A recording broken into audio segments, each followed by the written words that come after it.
I tell people this all the time, and that is leadership is tough. It's sometimes it's just not fun. And yeah, the person I was quoting said leadership sucks. And I was like, yeah, sometimes it does, man.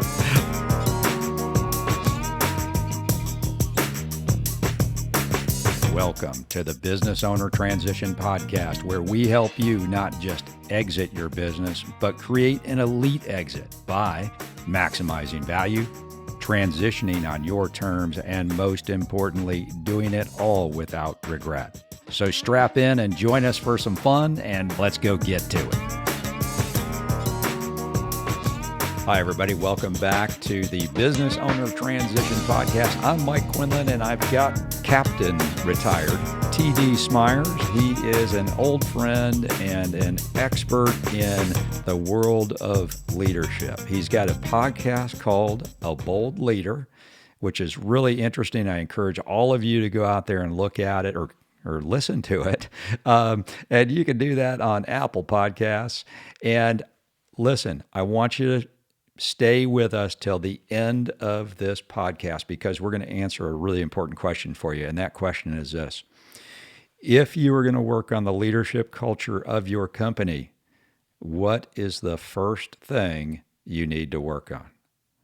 So hang on with us. We're going to get to that in a few minutes. Let me tell you a little bit more about TD. TD is the CEO of a company called Simple Leadership Strategies. He's an executive coach. He's a former CEO of United Way in Texas and a former CEO of the American Red Cross in North Texas. And his last military leadership position was as the commanding officer of the Naval Joint Reserve Base in Fort Worth, Texas. So, TD, how are you doing today? Life is good, Mike. Thanks for having me on. It's great to connect with you and to chat with you a little bit today. Well, listen, I appreciate you doing that. And TD, in our last podcast, we talked a little bit about cool changes. And TD, we're going to do a little offshoot here because we're going to talk about leadership in a second. But TD did something that was pretty interesting. After he was a CEO of a couple of these organizations, he went out there and bought a sailboat and sailed all around the Caribbean for, what was it, like a year, 2 years or something like that? A couple years we were out there.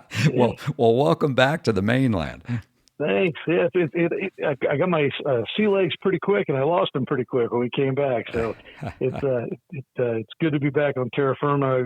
2 great years that helped my wife and I grow together a lot. I wouldn't trade them for anything. And everybody decides when you're going to take that time. Some people wait too long, and we didn't want to be trying to go sailing when we weren't physically able to do it anymore. So for us, it was the right time, and then it was just the right amount of time, and now we're ready to come back. I think we got it out of our system for a little bit. Well, listen, I lived vicariously through you for 2 years on Facebook. So it was good, man.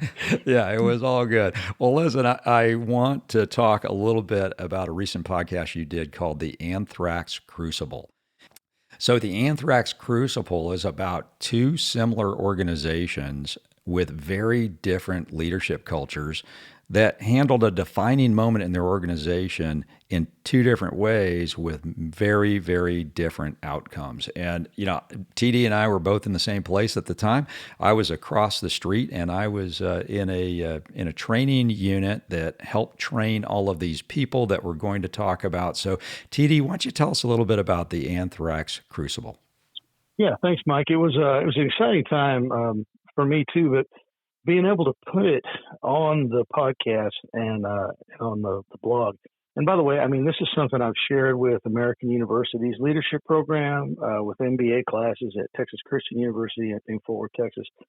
And it's the reason that it's such a perfect case study is, as you described, these were 2 squadrons, same aircraft they flew, the same amount of aircraft, the same mission, the same demographics, they're the same geography. They were actually located even in the same hangar, so they shared the same building. And how many times in leadership do we say, leadership and culture are everything? They make all the difference. But as far as the proof to back that up, sometimes it can be difficult to come by because so many other factors affect the success of different companies.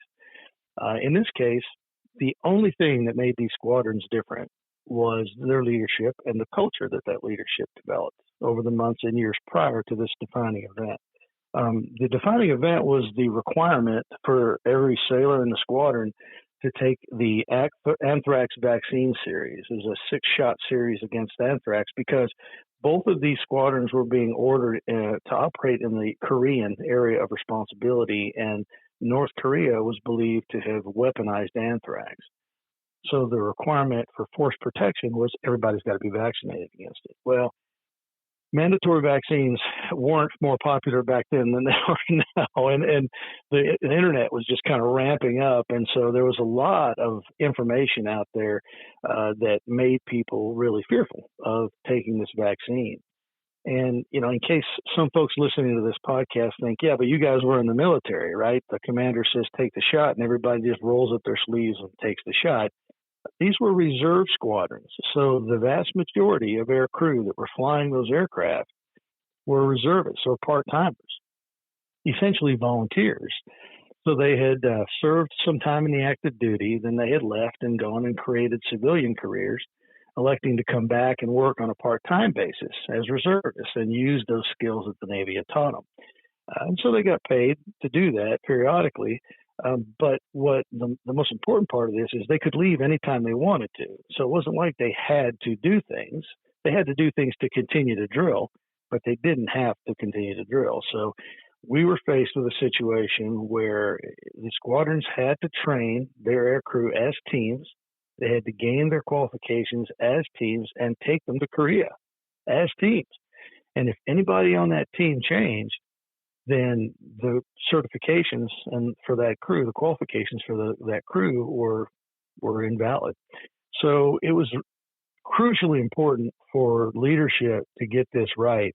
And like it's been said, you go to war with the army you have, not the army you want. So there's no just-in-time training to develop a culture of trust. You go in with what you got, and you try to get the job done as leaders. And the Anthrax Crucible tells that story about how these two squadrons did, what they did, and what the results were.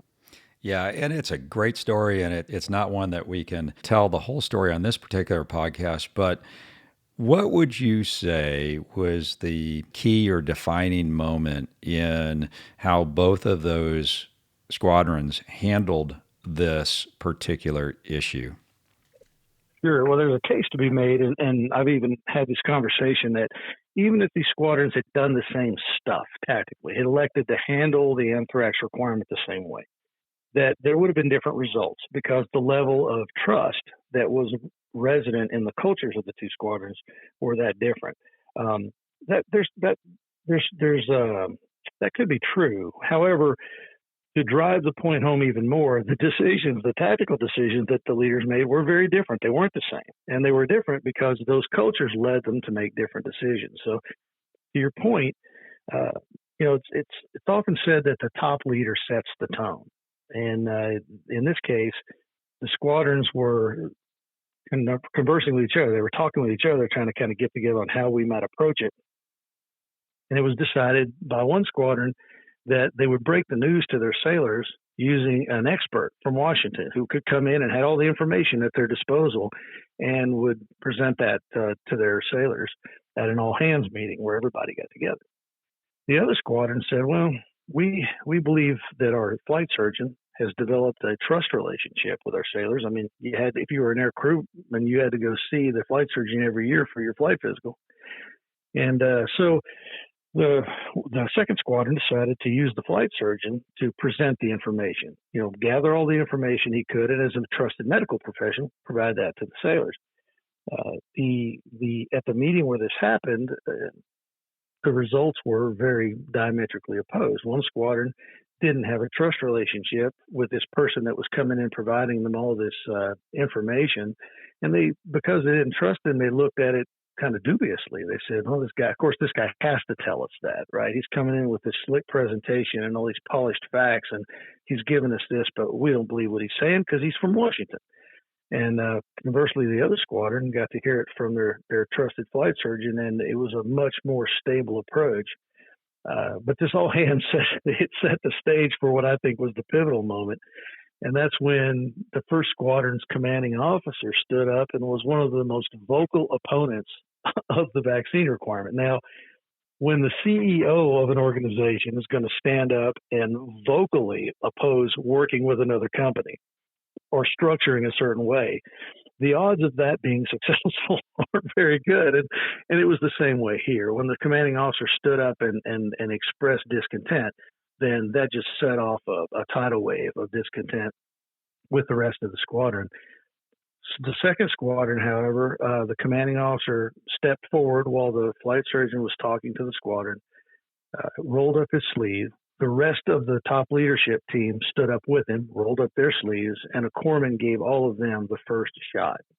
So before a single sailor was asked to take a shot, the commanding officer and the other top leaders in the squadron took the shot themselves. And I believe that was the fork in the road that really set the rest of the story in motion. So it's the proverbial lead from the front type. Yeah, man. Yeah. Lead by example. A key word that you threw out there was trust, and it is something I think that we all as leaders have to establish with our organizations, because too much uncertainty in this world, and people will yield to uncertainty if they don't trust the leadership that's in front of them. And look at the turnover problems that we have right now with our employees and our ability to attract and retain good people. Organizations must build a leadership and management structure that is interdependent on each other and that the employees of the company can truly depend on. So you have a list of attributes that you teach in your practice that yield or can improve leadership skills. What are those attributes? So, as an executive leader, I work with top-level executives to lead their organizations, focusing on their character, their competence, which everybody understands, but also their clarity. They have to be clear of the vision of the organization going forward. And there are 10 key leadership traits that we focus on that are aligned with that character and competence development. And most of them aren't a surprise. They're things like authenticity, drive, courage, trustworthiness, integrity, and openness. Other ones, maybe they're ones that maybe folks don't understand are critically important to a leader. And those are empathy, humility, transparency, and curiosity. And a lot of times I'll be questioned about that. Humility. How many leaders do you know that are actually humble? Well, actually, the ones that change the world tend to be that way. And in your descriptions earlier, of being able to understand where your team is going, and when you're using words like they, you want the team to take ownership of the direction of the company. And because then when their oar is in the water, they're stroking with everything they've got because it's part theirs.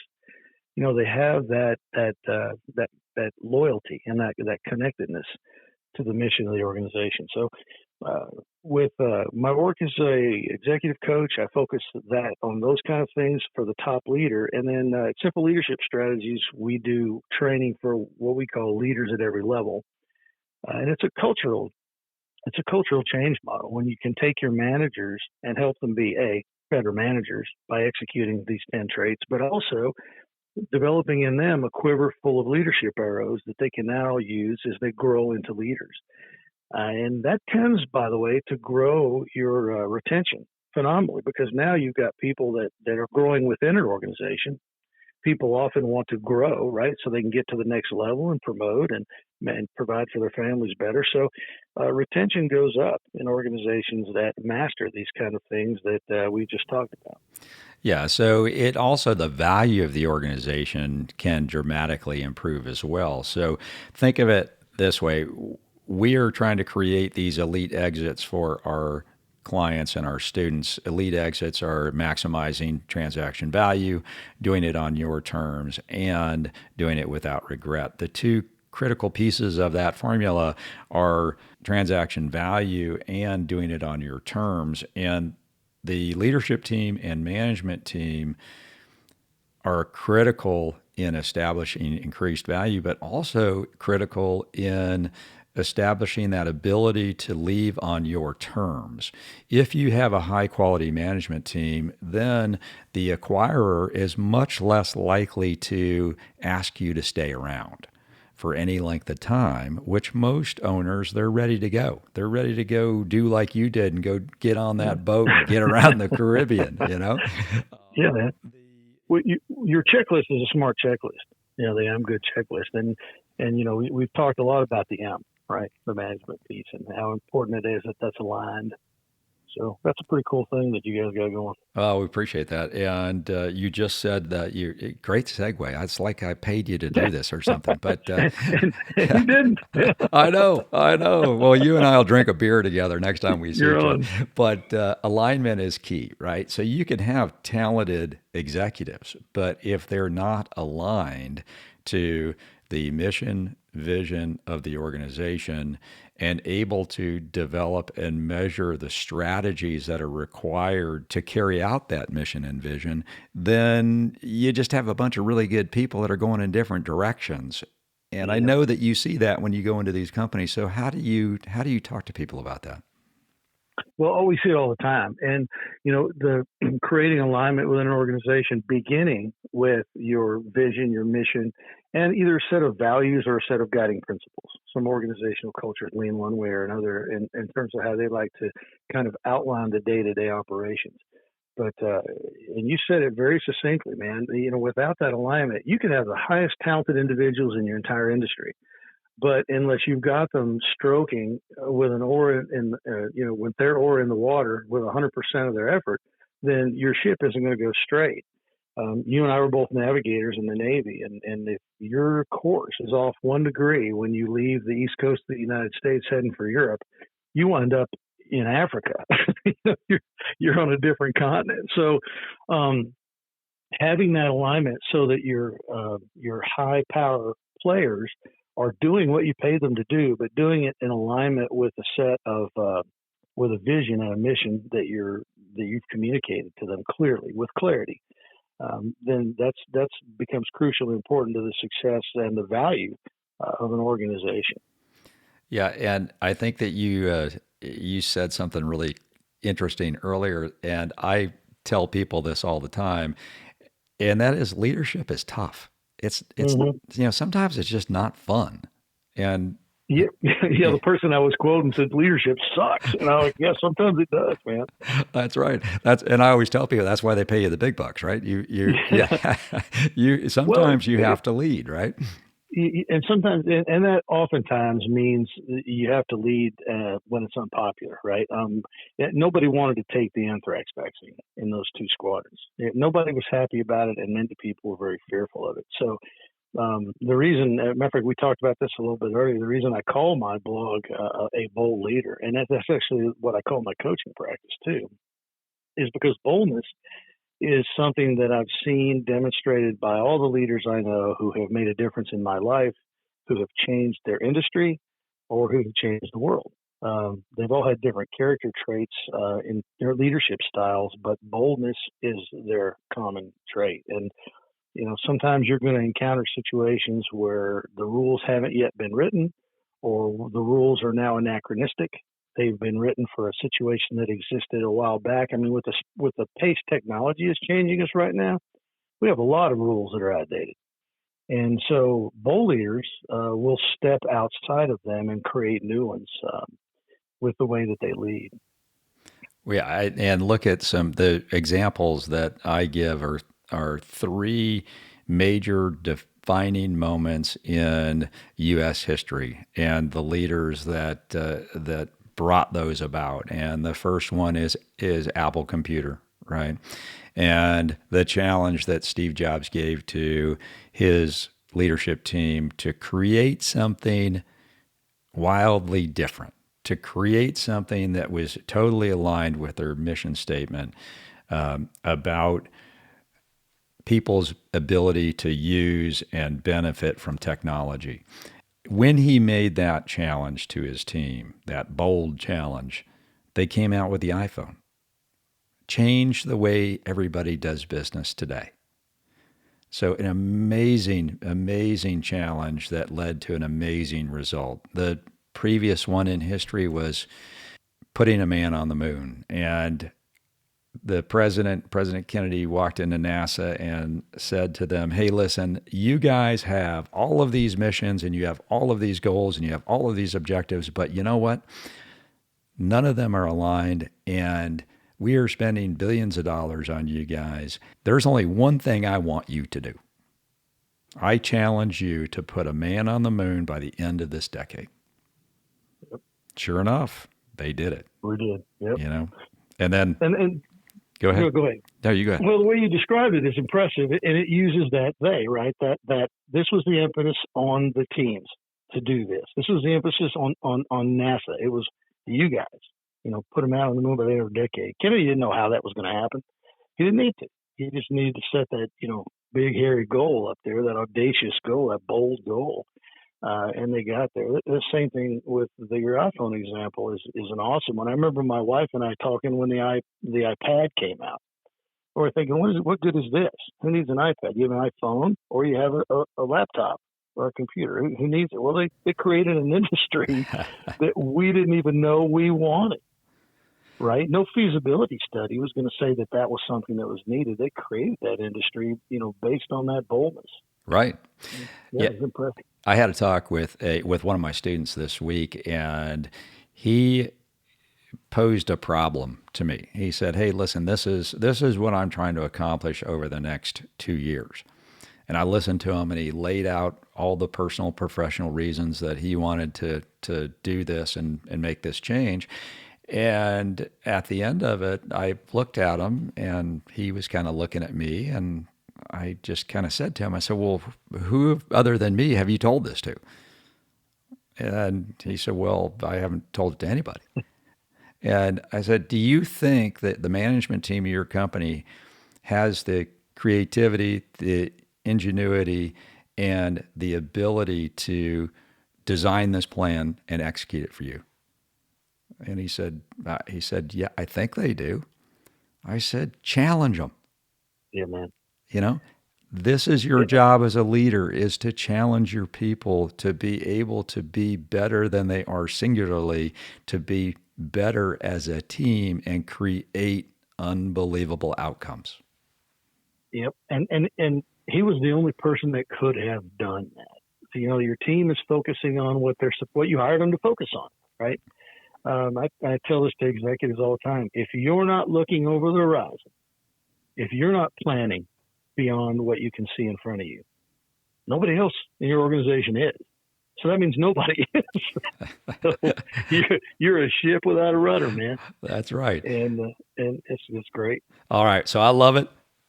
A Bold Leader podcast. Now, I've got to get you to answer the question that we posed at the very beginning. So, if I'm a business owner and I'm listening to this podcast and I am like super excited and challenged to go out there and work on my leadership and management culture, what is the first thing that I should do, TD? Well, first thing is you need to have your clarity in terms of what you're trying to get done. Besides hiring you, of course. So that means call me, and I'll help you get there. That's right. That's right. You've got to have clarity going forward, and you've got to be authentic. I think leaders we talk about are all different, and when you establish yourself as a leader, you don't try to become somebody else. You're just the best leader you can possibly be with the set of skills you've been gifted with, and that authenticity will take you a long way. So. Is that what you're looking for, Mike? That's it, man. So clarity and authenticity are the first things that you should be, first of all, working on your own leadership, but then also encouraging from your executive team. And, how do you do that, right? Well, the first thing you got to do is talk to them about it, don't you think? Yeah. Communication. And so you brought that point up earlier with the executive you were talking about. Have you told anybody about this? Have you laid down that challenge? I'm amazed at the number of executives that, through a lack of something, either communication skills or maybe even traces back to that boldness that we've been talking about, don't take that next step. Don't take that step to drop the glove, right? To lay down the challenge like Kennedy did to NASA. And yeah, making sure that that your team is aligned with the strategies that you've come up together or that they joined is pretty imperative. And being a great communicator is crucial to that. Well, TD, I appreciate the time that you spent with us today. Everybody, it's a Bold Leader podcast, and you can reach TD directly through the website. Why don't you go ahead and give that to him? Sure. Go to aboldleader.com, spelled just like it sounds with the A in front, aboldleader.com. And there's some links in there to send me an email directly, or you can send it to TD at aboldleader.com. That works too. Yeah. And so, listen, if you are out there listening to the podcast and you want to get more information on this and all of the other areas to help you create that elite exit and enter that 3%, then give us a call directly at thebusinessowneracademy.com, or what you can do is take a look at the website. We have an April class that is starting with our live cohort. That's a live cohort that we allow 10 owners to come in person. If you want to be remote, we allow that as well. But these cohorts pace through the syllabus together. And they learn all of the baseline information that it takes to be aware about what you need to do with your business to kind of get to that elite exit. So that's the businessowneracademy.com. And once again, businessowneracademy.com. TD, thanks again. We appreciate you coming in and helping our listeners achieve that elite exit. It was a lot of fun. I appreciate it. You got it, brother. I'll talk to you next time. We'll get a beer. Join us at the Business Owner Transition Academy, where we provide education and consulting to business owners in pursuit of that elite exit. You can find us at theowneracademy.com. That's theowneracademy.com. And remember, don't just exit your business. Create an elite exit with the Business Owner Transition.